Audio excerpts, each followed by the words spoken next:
जो सदगुरु श्यामल साहब जी की प्रेरणा से उनके शिष्य हमारे गुरु भाई श्री गजराज सिंह जी ने ऐसा शुभ अवसर आप सब लोगों को दिया है। धन्य है इनके माता पिता, धन्य है पूरा परिवार और धन्य है पूरा गांव, जिन्होंने ऐसा शुभ कार्य किया, जिनको अच्छे संस्कार सत्संग कराने के, गुरुदेव की शरण में रहने के, आश्रम की सेवा करने के अच्छे संस्कार अपने माता पिता, परिवार और इसी गांव से मिले, जिन्होंने इतना बड़ा कार्य किया। 4 युगों की नगरी काशी से सदगुरु कबीर साहब के घर से संत श्री उमेश कबीर जी को बुला लिया। सब लोग काशी घूमने जाते हैं, गंगा में स्नान करने जाते, और वो काशी आपके गांव में बैठी।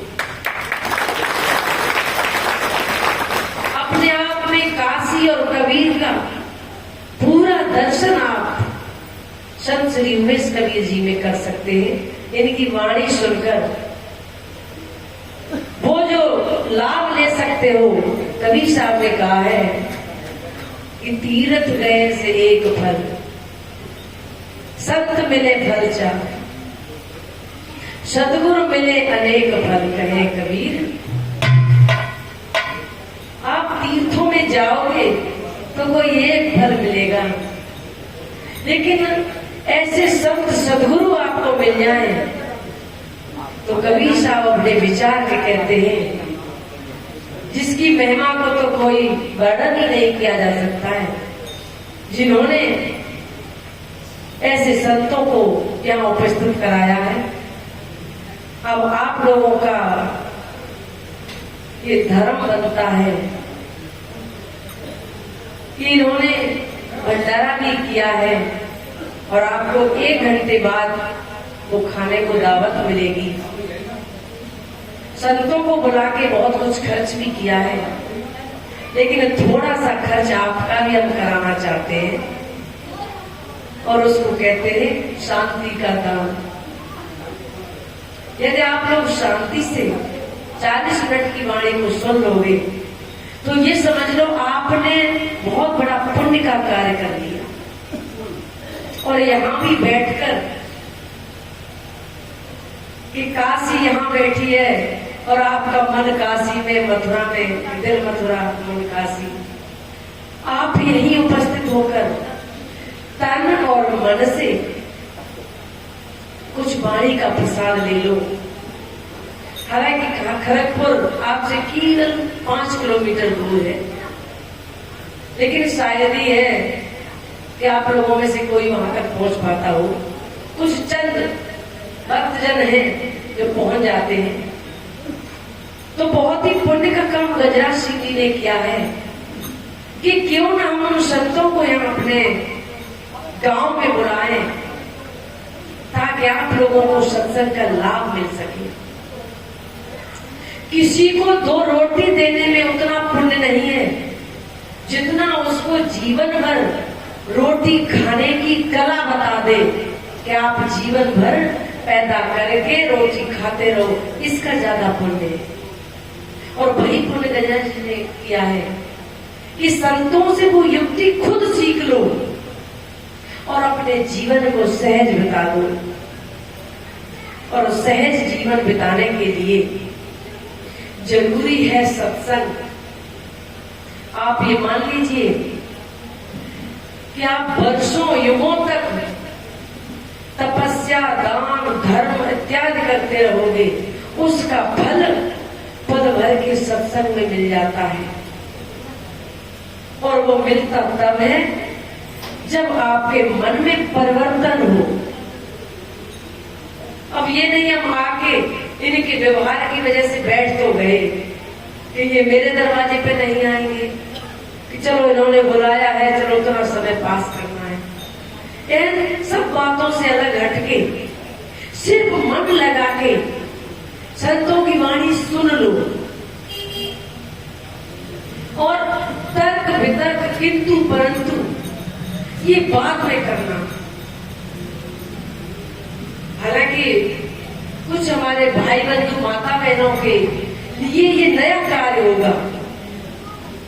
वेदा जी ने भी कहा था कि महाराज जी मेरे गांव में सत्संग नहीं हुआ है। मुझे नहीं पता है कि 2-4 लोग भी सुनने आएंगे कि नहीं आएंगे, लेकिन आप सब लोगों को यहाँ बैठा देखकर बड़ी खुशी और प्रसन्नता हुई है। थोड़ी सी प्रसन्नता मेरी और बढ़ा दो, जो प्रेम से वाक्यों को सुन लो। अब सुनना क्या है, हम लोगों को जीवन भर कुछ और ही सुनाया गया है। कथाएं सुनाई गई है, पुराणों की कहानियां सुनाई गई है। मेरे जीवन को एक ऐसा दिशा मोड़ दे दिया गया है कि अब सत्संग कोई करता है तो मुझे पचता ही नहीं है, सुनाई नहीं देता है, कान के अंदर उतरता ही नहीं है। और फिर उस पर भी कबीर सत्संग। बड़ा आश्चर्य है कि कबीर सत्संग यदि उतर जाए तो हम इस बात की गारंटी देते हैं कि मुक्ति मोक्ष में और सुख और शांति में कोई देर नहीं लगेगी। क्योंकि हम सत्संग, अभी साहब जी ने बहुत अच्छा सत्संग के विषय में बताया कि सत्संग क्यों सुने, क्या जरूरत है मुझे सत्संग सुनने की। और सबके पास सब कुछ है आज के जमाने में, धन है, दौलत है, मकान है, दुकान है, गाड़ी घोड़े हैं, खेती है, बाल बच्चे हैं, सब कुछ है, हम सत्संग क्यों सुने। तो उसका जवाब मेरे पास एक है, सत्संग सब कुछ आपके पास होते हुए भी इस बात को हम गारंटी से कह सकते हैं, आपके पास शांति नहीं है, सुख नहीं है, चैन नहीं है, किसी के पास नहीं है। और वो संतों की वाणी सुन के मिलेगा, इसलिए सत्संग सुनना है आपको। जरूरी है सत्संग में बैठना, जरूरी है संतों के पास उनकी वाणी सुनना, बिना तर्क वितर्क के। आपके एक एक तर्क का जवाब है। कभी मन करे अखाड़े में आ जाना, मैदान में एक एक शब्द का, क्योंकि हम लोग इस आध्यात्मिक में पीएचडी किए हुए बैठे हैं। एक एक अक्षर पर आपको महीनों वक्तव्य दे सकते हैं, प्रमाण के साथ आपको समझा सकते हैं, और आपको बात माननी ही पड़ेगी। क्योंकि जो हम सुन लेंगे तो हम निश्चय ही वो बात मेरे अंदर उतर जाएगी। लेकिन वही बात है, एक कहानी नहीं आप सुनते हो कि मुझ में 2 अवगुण हैं। पूछा क्या कि कुछ तो जानते नहीं और किसी की मानते नहीं। तो इस अवगुण से आप लोग ग्रसित ना रहे। जानते हो तो अच्छी बात है, लेकिन संतों की वाणी मान लो, सुन लो एक बार। तो हम यहाँ सत्संग में शांति के लिए बैठे हैं कि मुझे धैर्य आ जाए, शांति आ जाए, संतोष आ जाए, मेरे अंदर दया आ जाए और मेरे अंदर प्रेम आ जाए। दुख का कारण जानते हो आप क्या है? दुख का कारण है मेरे अंदर प्रेम नहीं है। दुख का कारण है मेरे अंदर दया नहीं है। दुख का कारण है हम धर्म पर नहीं चलते। धर्म कोई हिंदू और मुसलमान नहीं है, धर्म कोई मंदिर मस्जिद वाला नहीं है, धर्म कोई काले गोरे का नहीं है, धर्म किसी जात का नहीं होता है। धर्म होता है मानवता का धर्म। क्या हम मानवता के सही गुणों पर चल रहे हैं? और नहीं चल रहे हैं तो सही गुण कौन से हैं वो आपको सत्संग में बताए जाते हैं। इसलिए सत्संग जरूरी है सुनना। वो मानवता के गुण, वो दया का धर्म, कि जहां दया का धर्म है, वो दया मुझे कैसे आए, वो कैसे उत्पन्न हो। और दया और प्रेम ये शरीर का विषय नहीं है, इसीलिए हमारे अंदर उत्पन्न नहीं हो पाती है। ये दोनों ही शब्द मेरी आत्मा की उत्पत्ति के हैं। जिसने आत्म स्वरूप को जाना है, जिसने गुरु की शरण में आकर वो आत्मचिंतन मनन किया है, एक आध्यात्मिक यात्रा को शुरू किया है, तो उसके अंदर दया भी आ जाती है और प्रेम भी उत्पन्न हो जाता है। आपने देखा हो, बच्चे का मां से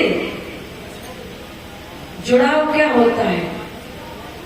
मां के गर्भ में जब बच्चा था तो उस बच्चे को, उस पिंड को मां की शकल भी नहीं मिली थी देखने को, पिता की शकल नहीं मिली देखने को। अभी वो बाहर नहीं निकला। बाकी और कोई ऐसी क्रिया नहीं मिली जिसका कोई स्वार्थ मां से जुड़ता। लेकिन आपने देखा हो, फिर भी बच्चे का मां से प्रेम होता। वो किस चीज का प्रेम है? वो आत्मीय प्रेम है। जाने अनजाने में जिसका न रूप से प्रेम है कि मेरी मां सुंदर है इसलिए हम प्रेम करेंगे, कि मेरे पिता बलवान है इसलिए हम प्रेम करें। माता पिता से आत्मीयता का प्रेम होता है। और इसके अलावा बाहरी प्रेम क्या होता है? सारे प्रेम स्वार्थ, लोभ और बाहरी आडंबरों के प्रेम होते हैं, जिनसे पड़ोसी से मुझे कोई चीज मांगे मिल जाती है तो हम प्रेम करते हैं कि भाई इससे अच्छी तरह बोलना, नहीं तो वक्त पर फावड़ा या खुरपा नहीं देगा, हल नहीं देगा या कोई और सामान नहीं देगा, अच्छी तरह बोलते रहना। ये प्रेम कैसा है? आपका स्वार्थ का प्रेम है। और कुछ लोगों का इससे भी नीचा प्रेम होता है कि वो 2-4 दिन में कुछ सामान की जरूरत है तो अच्छी तरह बोलने लगे, सामान लिया, काम निकला, अब बोलते ही नहीं है।